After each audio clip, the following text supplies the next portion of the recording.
안녕하세요. 반갑습니다. 비트코인 뉴스팡입니다. 미국 비트코인 세계 최강국 선언, 월가도 암호화폐 채택이 활발하다라는 기사 먼저 전해드리도록 하겠습니다. 도움이 되신다면 좋아요, 구독, 댓글, 알림 설정하셔서 최대한 빠르게 정보 받아보시길 바라겠습니다. 가상자산 시장이 사상 최고가를 경신하면서 전통 금융권까지 빠르게 확산이 되고 있다라는 내용인데요. 최근에 조정이 나오면서 이 사상 최고가 경신이 무슨 말이냐 이렇게 이야기하시는 분도 계실 텐데, 사상 최고가를 이제 돌파하고 조정이 나온 거예요. 자, 미국 정부의 강력한 지원과 제도의 변화가 맞물리면서 비트코인을 비롯한 주요 자산이 금융중심지 월가의 전략적 포트폴리오에 본격 편입됐다라고 이야기를 하고 있는데, 이게 무슨 얘기냐면 결국에는 암호화폐 관련된 기업들에 대한 투자 가 폭발적으로 증가하고 있다라는 내용이에요. 이번에 이제 트럼프 미국 대통령이 이 미국의 이 퇴직연금 401k에서 지금 암호화폐를 포함할 수 있는, 디지털 자산을 포함할 수 있는 법을, 행정명령을 이제 사인을 했죠. 그 조치로 인해서 비트코인이 사상 최고가를 경신하기도 했었고요. 그리고 이제 관련된 기업들, 암호화폐 관련 기업들도 굉장히 큰 상승률이 많이 나왔어요. 로빈후드 같은 경우는 200% 가까이 급등을 했었고, 코인베이스도 28%, 그리고 스트래티지, 비트코인을 대량 보유한 스트래티지 같은 경우도 26%, 그리고 비트코인 채굴업체인 비트마인 같은 경우도 무려 625%나 급등을 했었던 거죠. 요거는 이제 예전까지 다 포함해서입니다. 최근 그 시세는 아니고. 그리고 같은 기간 S&P 500은 10%, 나스닥 100은 13%밖에 오르지 않았다는 거죠. 그때에 비해서 최근에 시장보다 급격하게 높은 상승률을 보여주었다라고 이야기를 하고 있고, 여기서 또 신선한 뉴스는 이 구글이 비트코인 채굴업체인 테라울프와 수십억 달러 규모의 계약을 체결했다라는 내용이에요. 이게 이제 무슨 내용이냐, 이걸 조금 더 구체적으로 한번 살펴볼 건데요. 그 내용은 뒤에서 잠시 후에 구체적으로 이야기를 해보도록 하고, 우선 스테이블 코인 발행사 서클도 이번에 뉴욕 증권거래소 상장 이후 80%나 급등을 했었죠. 하지만 이제 조정세가 나오고 있고, 블리시 등 이제 신규 상장 기업도 관심을 모았고요. 그리고 블랙록의 비트코인 ETF 출범 이후 137%나 상승을 했고요. 전체적으로 그러니까 작년하고 올해 암호화폐 시장은 굉장히 호조였어요. 그러니까 모두 다 상승을 하는 전체적인 흐름이었다라고 보시면 될 것 같고, 암호화폐 시장이 좋으니까 당연히 암호화폐 관련 주식들도 이제 좋았던 부분이 있죠. 그리고 그 뒷받침했던 이런 법들, 지니어스법이나 이런 서명이 됐었던 법들도 촉매제가 됐었죠. 자, 그러면 이제 구글이 투자한 부분에 대해서 이야기를 해보도록 할게요. 구글이 지금 비트코인 채굴업체인 테라울프의 지분 14%를 확보했다라는 내용이에요. 400억 달러 투자를 계획하고 있다라는 내용인데, 자, 이 비트코인 채굴 업체인 테라울프라는 곳이 있습니다. 이곳에서 이제 400억 달러 규모의 전환사채 발행을 통해 데이터 센터 확장 및 AI 컴퓨터 사업 강화를 추진한다라는 내용이에요. 그래서 이제 클라우드 컴퓨터 업체인 플루이드 스택이 뉴욕 레이크 마리너 캠퍼스에서 이 160메가와트의 추가 전력을 임대하면서 구글이 32억 달러 규모의 신용 보증을 제공한 직후에 이제 나온 거라고 하는데, 이 구글이 이 플로이드 스택의 이제 임대 의무를 지원하는 대가로 테라울프 지분을 기존 8%에서 14%로 이제 확대할 예정이다라고 하고 있어요. 이게 이제 구글이 왜 이런 일들을 할까 하는 건데요. 구글 같은 경우는 지금 AI 인프라가 지금 굉장히 많이 필요한 상황이에요. 그래서 그 부분에 대한 이제 투자를 늘려가고 있다라고 볼 수가 있고요.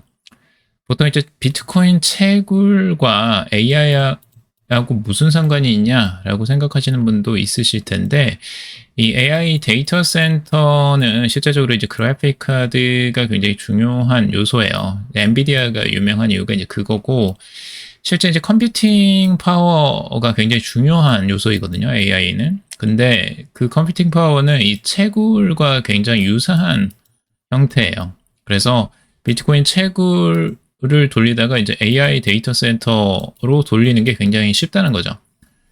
그래서 이제 이걸 같이 병행하는 쪽들이 이제 계속해서 생겨나고 있어요.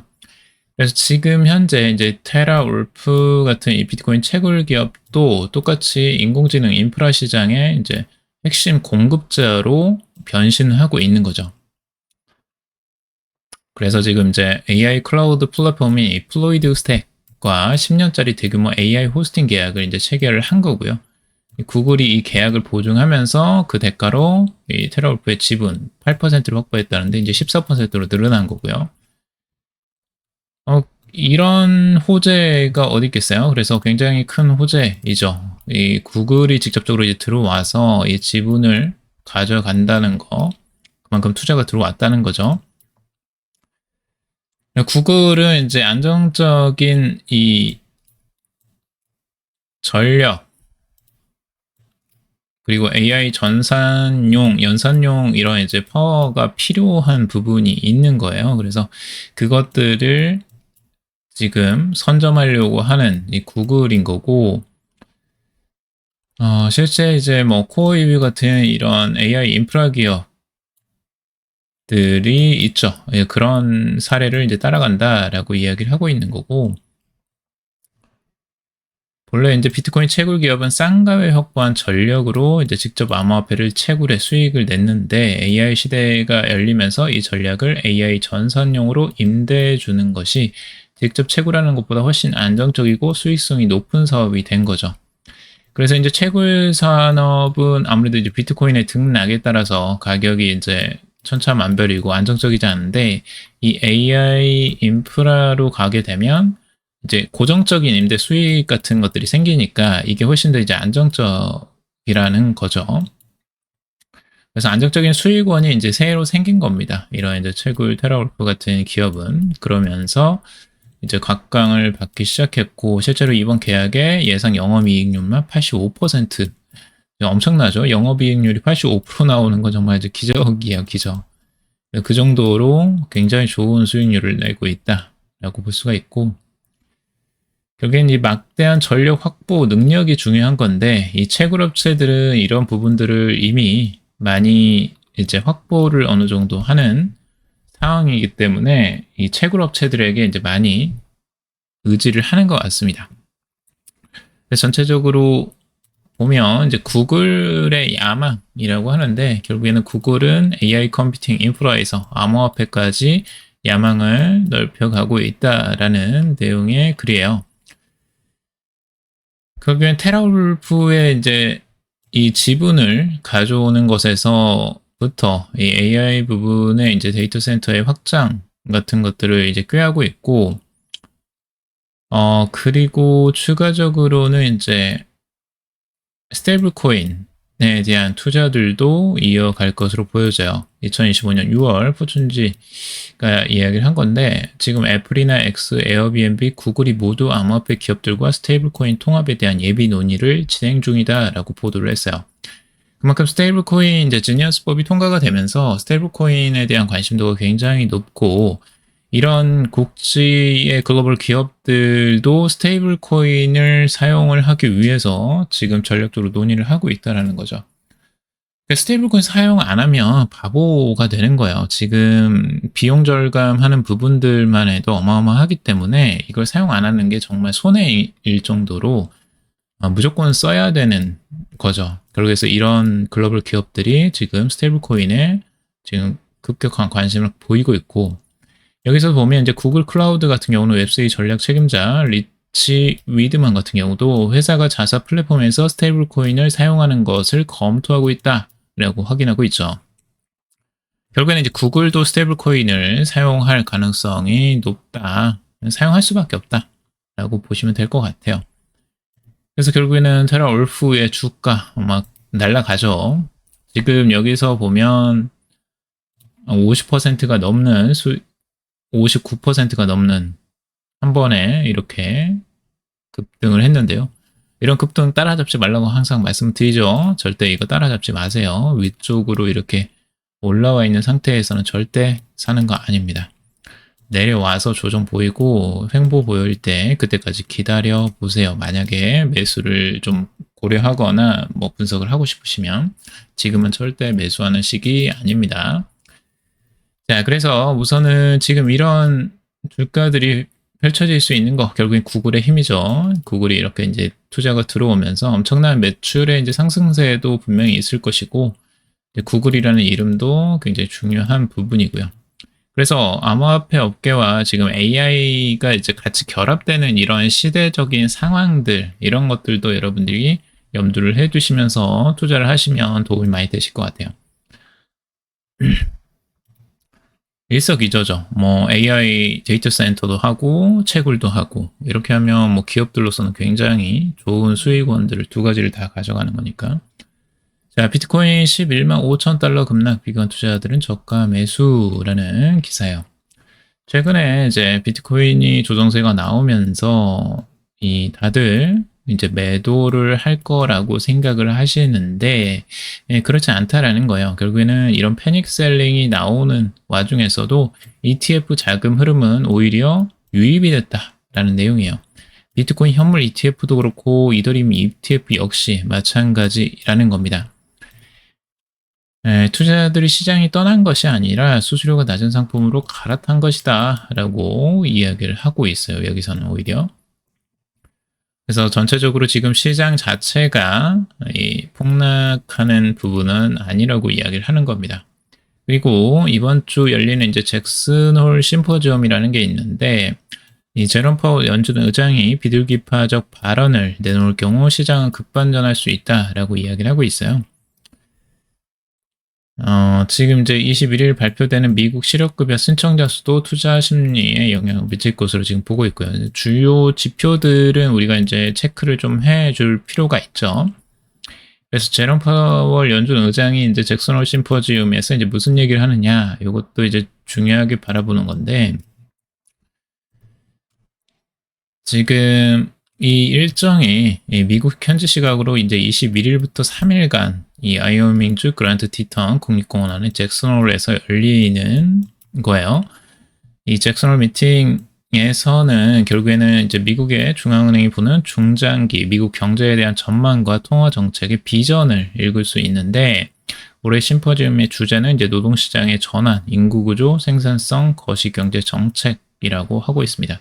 여기서 이제 어떤 발언을 하느냐, 이 연준 의장이 그게 지금 이제 주요 골자라고 보시면 될 것 같고요. 금리 결정을 위해서 월별 고용 지표와 물가 지표에 대한 해석을 기반으로 경제 전망과 통화 정책에 대한 견해가 이제 제시된다라고 하는데, 요거는 이제 지표가 어떻게 반영이 되느냐, 이거 지표를 해석하는 것도 굉장히 중요하거든요. 그래서 지금 연준 의장이 어떻게 해석해서 이 발언을 할 것인지도 이제 주목을 해봐야 될 것 같습니다. 그래서 단기적으로 암호화폐 시장에도 영향을 미칠 수 있기 때문이죠.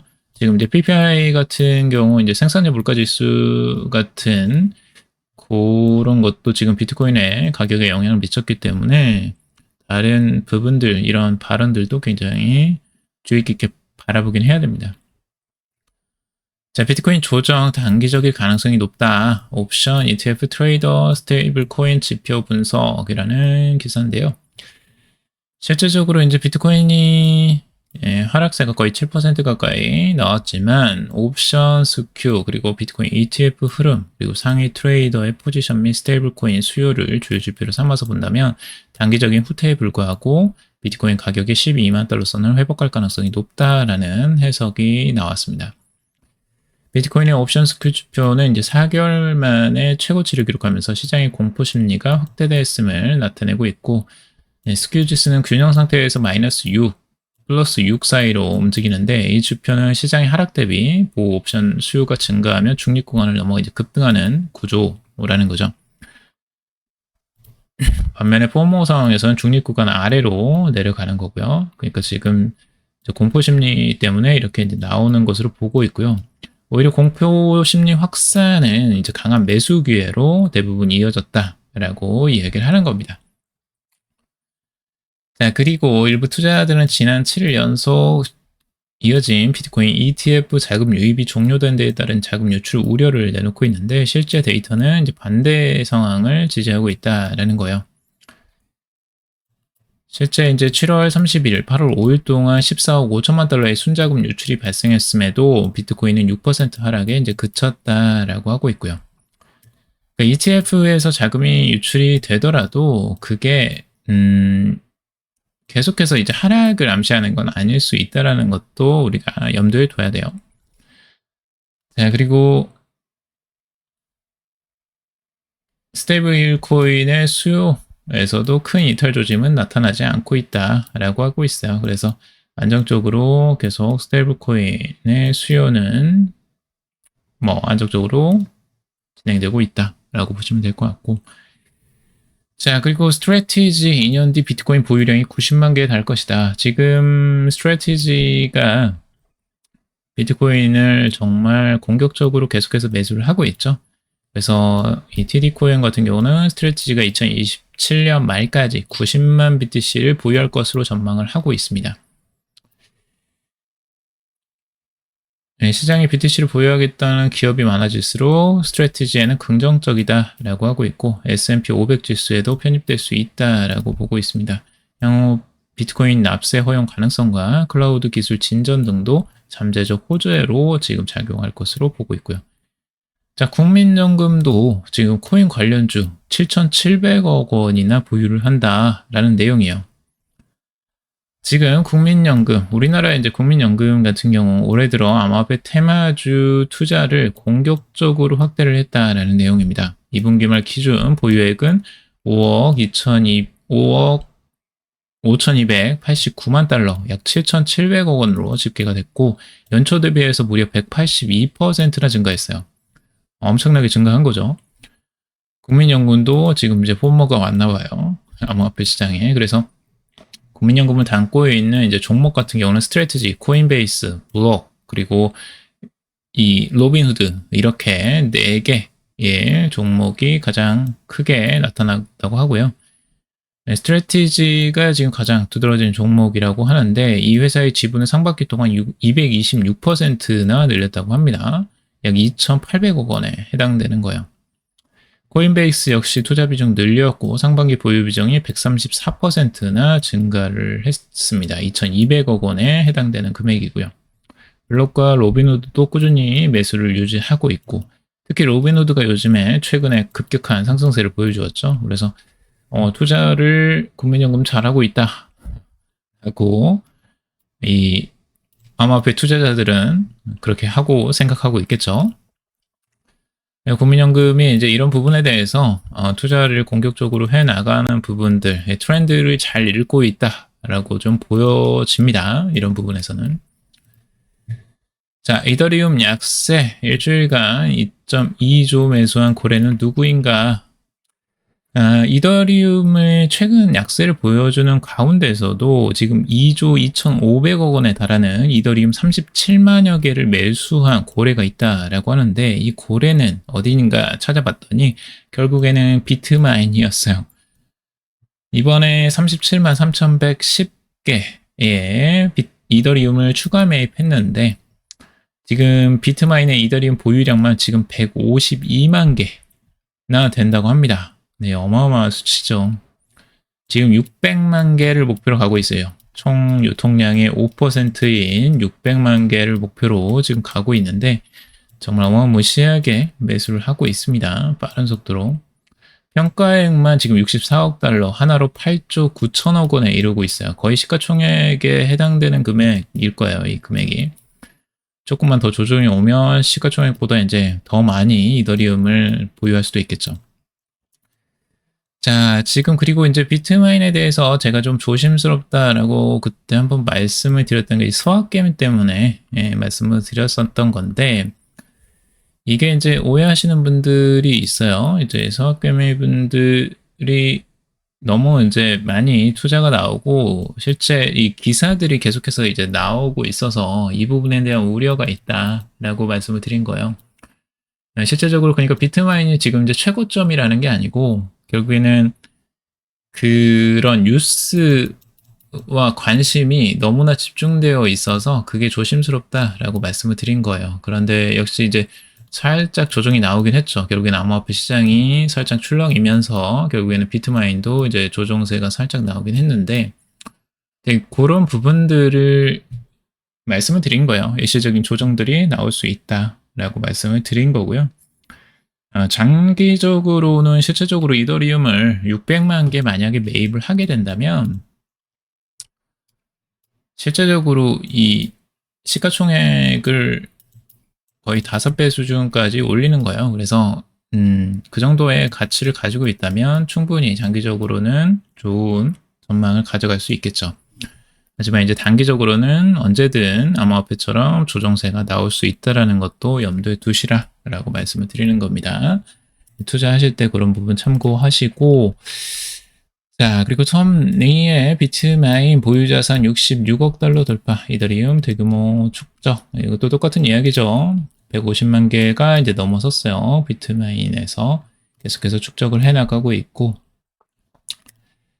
피터 틸이 또 다른 이더리움 재무전략 기업을 상장을 한다라는 거예요. 페이팔의 공동창업자 피터 틸이 투자한 이더리움 재무전략 기업인 180 라이프 사이언스라는 곳이 있는데 이더질라 뭐 고질라에서 나온 건가요? 이더질라로 이제 새롭게 완전하게 상장을 한다고 합니다. 나스닥에. 이거 재미있죠. 지금 이제 피터 틸 같은 경우는 이미 비트마인에도 투자를 했고요. 비트마인도 지금 이더리움 전략 기업이잖아요. 이더리움을 사상 최고치로 지금 매입을 하고 있는데 그거에 이어서 추가적으로 또 이더리움을 매수하는 전략 기업을 또 투자를 했다라는 거예요. 굉장히 피터 틸이 지금 이더리움의 진심이구나라는 걸 알 수가 있죠. 그래서 여기서도 이 기업도 지금 만만치 않아요. 생각보다 많이 가지고 있습니다. 이더리움을 94,675개나 보유를 하고 있다고 합니다. 네, 금액으로는 4억 500만 달러, 약 5,480억 원 규모이고요. 지금 순위로 보면 비트마인, 샤프링크, 코인베이스, 비트디지털 뒤를 이어서 5번째로 큰 규모예요. 그러니까 그 정도로 지금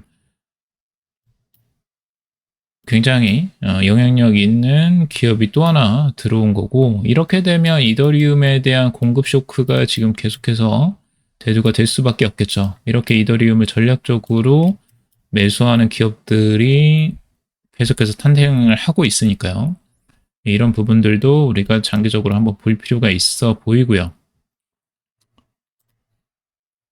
자, 비트코인 최고가 찍어도 한국은 싸다. 김치 디스카운트는 왜일까라는 건데 보통은 암호화폐 시장이 좋을 때는 김치 프리미엄이 많이 붙는 현상들이 있었는데 이게 오히려 이제 김치 디스카운트가 되고 있다라는 거예요. 왜 그럴까라는 그 역김치 프리미엄에 대해서 이야기를 하고 있는데 그 이유가 이제 국내 주식에 그만큼 관심을 더 많이 가지고 있어서 국내 주식시장에 자금이 쏠리면서 가상자산 매수세가 약해진 것이 원인 중에 하나다라고 이야기를 하고 있어요. 그래서 뭐 국내 주식에도 뭐 투자를 하고 실제적으로 보니까 국내 주식이 조금 더 관심도가 더 컸던 것 같아요. 암호화폐보다는. 그래서 이제 김치 프리미엄이 붙지 않고 역김치 프리미엄이 붙었다.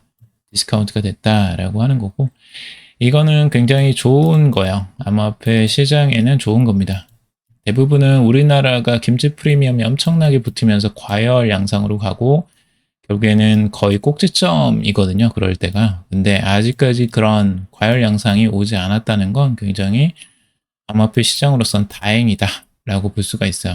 프리미엄이 오는 건 굉장히 저는 오히려 두려워요.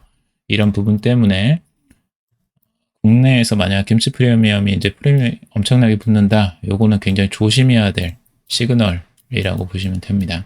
근데 아직까지는 좀 안전하다. 다행히 이렇게 보실 수 있고요. 자, 그리고 이제 중국 같은 경우도 지금 이제 열심히 암호화폐 전쟁에 합류를 했다라는 건데, 중국 최고 은행이라고 하는 중국 초상은행에서 이제 암호화폐 가상자산 거래소를 공식 출범시키면서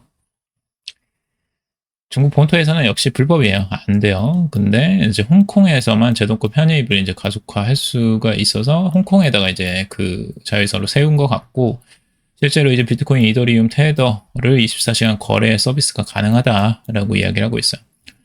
홍콩을 지금 중국에서는 이제 테스트베드로 활용을 하고 있고, 암호화폐 스테이블 코인까지도 허용을 이미 하고 있어요. 그래서 굉장히 발빠르게 지금 중국 측에서도 이런 부분들을 움직이고 있다라고 보시면 될 것 같아요. 그래서 일본도 지금 스테이블 코인을 이미 허용을 했죠. 그러니까 한국이 지금 굉장히 어쩌보면 뒤처져 있는 것이라고도 할 수가 있어요. 그래서 그런 부분들 빠르게 잡아가야 된다라고 보면 될 것 같습니다. 자, 오늘 여기까지 정리해봤습니다. 여러분들 도움이 되셨길 바라고요. 도움이 되셨다면 좋아요, 구독, 댓글, 알림 설정 하셔서 최대한 빠르게 정보 받아보시길 바라겠습니다. 투자에 관련된 정보들 참고사항일 뿐이고 조언이 아니니 투자하실 때 여러분들 스스로 꼭 판단하시고 결정하시길 바라겠습니다. 금일도 방송 들어주셔서 감사합니다.